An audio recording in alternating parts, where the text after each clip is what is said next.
Hi, I'm Yonathan Baruch from Baruch Training Horses, and I'm here to talk about collection today. Earlier, I demonstrated my expectations of a 2-year-old as far as the beginning of him being taught collection. Today, I'm going to discuss how to do it with what my expectations are from a 3-year-old. Everything that I showed earlier, I demonstrated it at a walk, but it is important to understand that I do want that control in any one of those gaits. And I'll do the same thing with this 3-year-old. I'm going to show you some of the moves that I'd like for him to learn how to do as a 3-year-old as far as collection. And then the same rule of engagement here is going to apply, which means I do expect him to do it in every gait, and I will demonstrate some of it on him as well. So earlier on the 2-year-old year, we talked about isolating the parts. Now, as we progress with these horses' collection, I want to basically have the ability of putting two body parts together in the same collected move, and that basically will be it's an increase in demand, and it will be the next stage in order to get to that perfect body control that will give you the collection that we're all looking for. So the biggest thing that I apply in the 3-year-old year versus the 2-year-old year is a little bit more of those lateral moves with forward motion. So as I explained earlier with the 2-year-old, when we start moving him straight sideways, we did the side pass that we talked about, and that was with no forward motion. As I work on these 3-year-olds, I also would like to teach him how to half pass, which means that it's a side pass with forward motion, and also a side pass with body parts that are facing in different directions. And I'll demonstrate it here.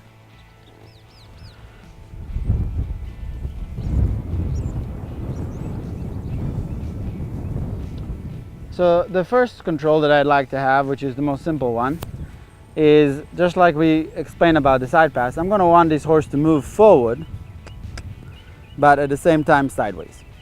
Okay, with both his front end and back end, just like you see in here.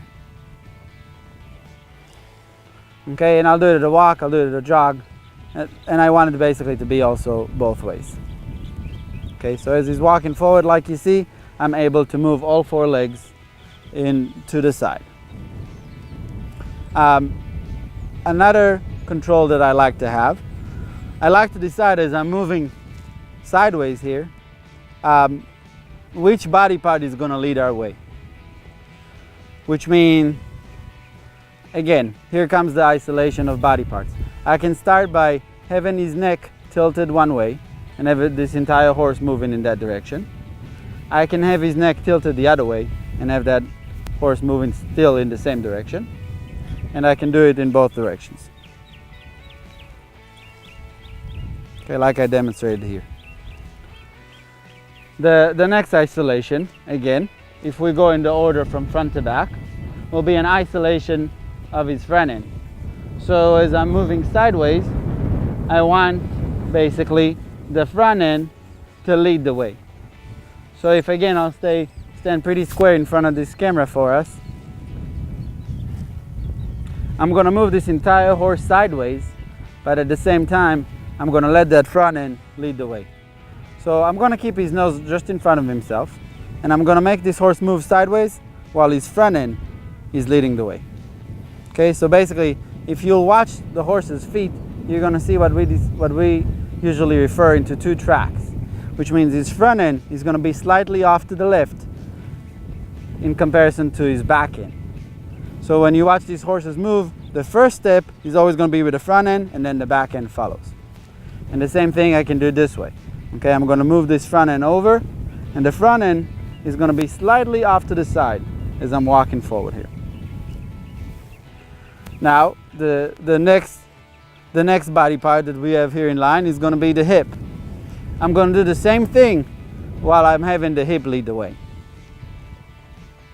So with this forward motion that also goes sideways, which is called a half pass, I'm going to add this back end motion where I want the back end to lead the way. So now I'm going to push this horse to the right, and if you watch, again, the back end has his own track and he leads the way. And I'll do the same thing going to the left. I'm going to keep the front end where it is, and I'm going to let the back end lead the way while we're moving forward. Okay, and those are basically the body controls that I want my 2-year-olds to progress to as a 3-year-old. And again, I do want that control in any one of these gaits. It can happen in the trot, it can happen in the lope. And that ability will basically give me the control that I need in order to have a horse well collected later on. Another part that I do with the 3-year-olds, as I showed you, as I do it on a straight line, I also like to be able to isolate those parts in a circle, which means there's going to be forward motion, but it's going to go in a circulish motion. And I can either do just a side pass in a circle, where everything is equal. I can have a side pass where my front end leads the way while I'm in a circle. I can have a side pass where my back end leads the way while I'm doing it in the circle. And those isolations just really help you to get that collection to the level that you want. By putting a lot of focus on the small details and on controlling every body position and every move on every leg, you're going to get to the point where you're really able to place his body wherever you want to, and you're going to have the collection that you want to get. Outsmart is an innovative fly spray that's powered by nature's technology, so it's plant-based and non-toxic, and it actually works. Outsmart is a really versatile fly spray in that it's effective at repelling houseflies, mosquitoes, and even ticks. In field trials, it was actually shown to repel some of the most common nuisance bugs for upwards of 5 hours with a single application. It's not only a great option for your horse, you can also feel good using it on yourself. Get yours today at smartpack.com.